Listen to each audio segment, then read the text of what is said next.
दोस्तों, आज भारत दुनिया के सबसे ज्यादा लोगों वाला देश है और कहा जाता है कि दुनिया का हर छठा आदमी भारतीय है। इसके अलावा आज भारत के लोग सिर्फ अपने देश तक ही महदूद नहीं है, बल्कि वह यूरोप और अमेरिका से लेकर ऑस्ट्रेलिया और अफ्रीका तक हर जगह मौजूद है। लेकिन आज शायद आपको ये जानकर यकीन ना हो कि आज से 1300 साल पहले भी भारत से कुछ लोग यूरोप गए थे। यूरोप में इन्हें रोमानी बुलाया जाता था और फिर ये लोग धीरे धीरे अपने इंडियन ओरिजिन को भूल गए। 18वीं शताब्दी में पहली बार कुछ सबूत मिले जिन्होंने प्रूव किया कि रोमानी लोग भारत से आए थे। और फिर आज की जेनेटिक टेक्नोलॉजी ने इस बात को पूरी तरह बिना शक के सामने रख दिया। पर कौन थे लोग, ये यूरोप क्यों गए थे और फिर वहां पर ही क्यों बस गए?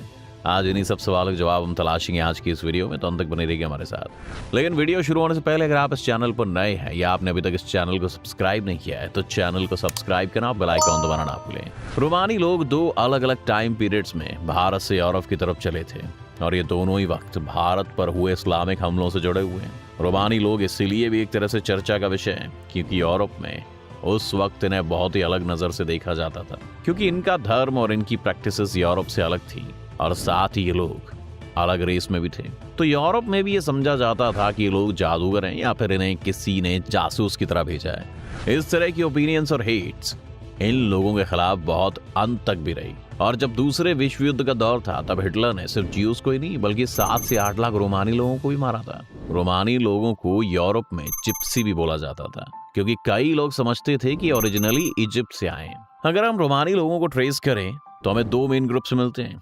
एक थे रोमा और दूसरे थे सिंथी। सिंथी लोग 7 से 8वीं शताब्दी के बीच में यूरोप पहुंचे थे क्योंकि इस समय इस्लाम का जन्म हुआ था और फिर तेजी से मिडिल ईस्ट से निकलकर ये दुनिया में फैल रहा था। इस वक्त की राशिदन और उम्मायद डायनेस्टीज तेजी से यूरोप और सेंट्रल एशिया के इलाकों पर कब्जा कर रही थी। इसी समय लोग भारत की तरफ भी बढ़े क्योंकि भारत एक तरह से इनके लिए दौलत का खजाना था। उम्मायद डायनेस्टी जब भारत पहुंची तो उनका एक क्लियर मोटिव था कि उन्हें ज्यादा से ज्यादा जमीन पर कब्जा करना है और लोगों को अपना गुलाम बनाना है। मजेदार बात यह थी कि लोग यहाँ के लोगों को मुसलमान नहीं बनाना चाहते थे और उसकी एक खास वजह थी, वो था जजिया। ये वो टैक्स होता था जो नॉन मुस्लिम्स को देना पड़ता था और जितने ज्यादा लोग नॉन मुस्लिम होते हैं उतना ही ज्यादा टैक्स भी आता है। इसलिए हम ये भी देखते हैं कि इस्लामिक रियासतों में ज्यादातर 8 से 10% आबादी ही मुस्लिम हुआ करती थी। खैर, जैसे ही ये लोग भारत आए तो उन्होंने भारत के पश्चिमी क्षेत्रों पर हमला करना शुरू कर दिया। लेकिन राजपूतों और चालुक्य डायनेस्टी के वॉरियर्स के कारण ये कभी भी यहाँ सेटल नहीं हो पाए और उन्हें मुंह की खानी पड़ी। लेकिन इस बीच उन्होंने सिंध पर कब्जा कर लिया। सिंध से ही सिंथी नाम पड़ा। सिंथी लोग ज्यादातर लोहार, म्यूजिशियंस और मोची हुआ करते थे जो जजिया से बचने के लिए वेस्ट की तरफ भागे।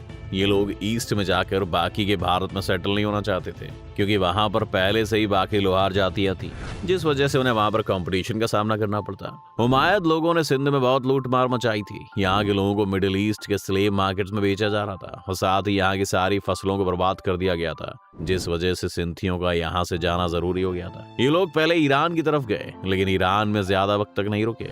इसका एक प्रूफ हमें ये भी मिलता है कि इन लोगों की भाषा में फारसी से सिर्फ 7 या 8 शब्द ही हैं, जबकि आर्मेनियन भाषा के कई शब्द सिंथी भाषा में मिलते हैं, जिससे पता चलता है कि ईरान से होते हुए आर्मेनिया में बस गए थे। आर्मेनिया में बसने का एक फायदा ये भी था कि उस वक्त ये बाइजेंटाइन एम्पायर के अंडर था जो कि क्रिश्चियन एम्पायर था, इसीलिए उन्हें यहाँ पर जजिया नहीं देना पड़ता था। यहाँ पर इन लोगों को अतनगानी बुलाया जाता था और उन्हें फॉरेनर्स की तरह काफी शक की निगाहों से देखा जाता था क्योंकि इनके रिचुअल्स काफी ज्यादा वैदिक थे और साथ ही ये लोग कास्ट सिस्टम को भी फॉलो करते थे। शायद यही कारण थे कि इन लोगों को जादू टोना करने वाले लोगों जैसा देखा गया। इस समय के हिस्टोरिकल रिकॉर्ड्स में हमें साल 803 का एक किस्सा मिलता है जब यहाँ के राजा ने सिंथियों से मदद मांगी थी।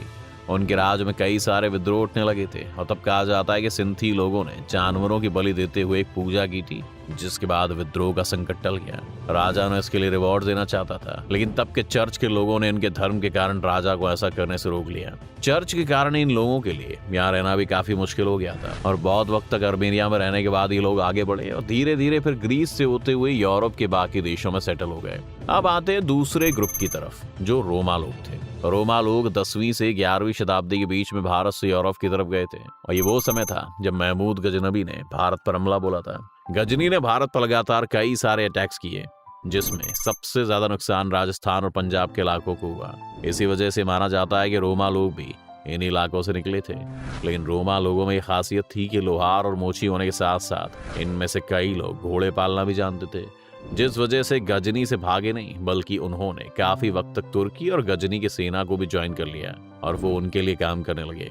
इनमें से कई सारे लोग ईरान में सेटल हो गए और ईरान में इन्हें लोरी बुलाया जाता था। लोरी लोगों के बारे में फारसी शायरी में भी काफी जिक्र आता है और इन्हें फारसी के मशहूर शायर फिरदौसी ने भी कई बार अपनी पोएम में याद किया है। लेकिन कुछ लोग तो यहाँ बस कर इस्लाम कबूल कर चुके थे, लेकिन बाकी लोग आगे की तरफ मूव कर गए थे।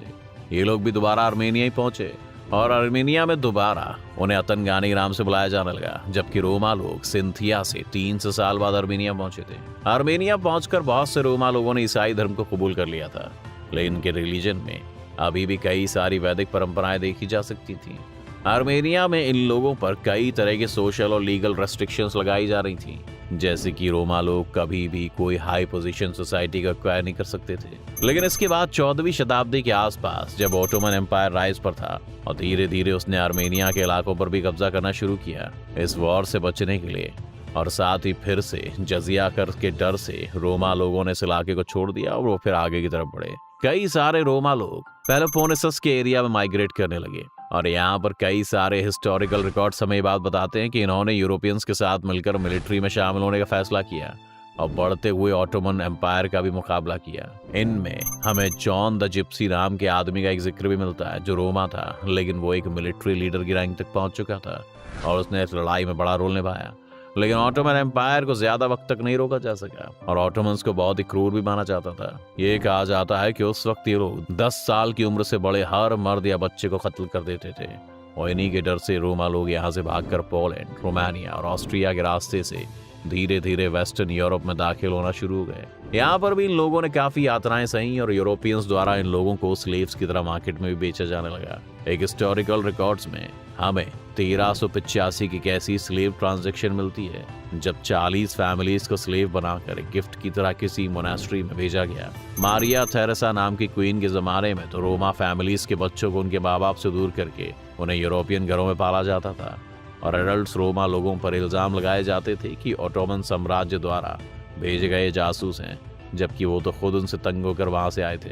रोमा लोगों के साथ ये डिस्क्रिमिनेशन कई सदियों तक चलता रहा और जब यूरोप में इंडस्ट्रियलाइजेशन आ गया तब भी इन लोगों की हालत बहुत अच्छी नहीं थी। हिटलर के जमाने में क्या हुआ ये तो हम आपको बता ही चुके हैं, लेकिन आज भी यूरोप में इन लोगों के खिलाफ रेसिस्ट अटैक देखे जा सकते हैं। प्रॉब्लम ये है कि ये लोग अब भारत के नहीं बल्कि उन यूरोपियन कंट्रीज के ही नागरिक हैं, क्योंकि ये सैकड़ों सालों से वहीं रह रहे हैं। इसीलिए हमें इन्हें अब भारतीय तो नहीं समझना चाहिए, लेकिन हमें ये भी नहीं भूलना चाहिए कि लोग भी भारत से ही वहां पहुंचे थे। क्या आपको आज से पहले रोमा या सिंथी लोगों के बारे में मालूम था?